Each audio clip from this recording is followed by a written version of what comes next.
I'd like to welcome everyone to the largest fractal election in history.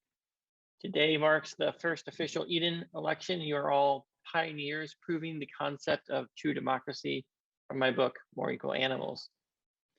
The idea of true democracy is that people maintain their ability to select leaders that represent the whole of the community.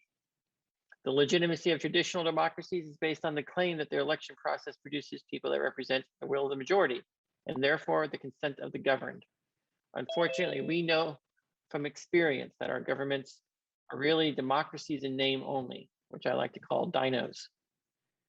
True democracy or ideal democracy must be immune to the formation of political parties, incumbent advantage, media advantage, wealth advantages, etc.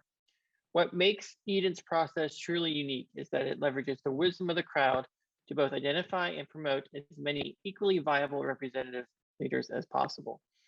There is no need to campaign in advance because the only people you really need to convince are those randomly assigned to your small group. Each of you has a pivotal role to play in today's election.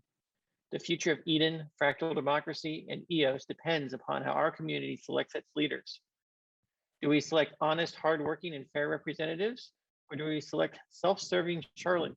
Do our representatives contribute to the growth of Eden on EOS? Or do they undermine the integrity of Eden? Do our representatives maintain a positive relationship with the broader EOS community in order to justify increased funding or not justify continued support of EOS block producers? This is a very important role each and every one of you is responsible for. This process will nominate 5 or 6 people, who will be, one of which will be randomly selected to receive a third of the community's budget. 1 in 5 people here today will receive some budget and have some funding available to do things for the community. Now, you might not be able to do a lot with your small budget, but you can pull together with other peers in your representative groups to crowdsource certain efforts. There's going to be a massive allocation of funds.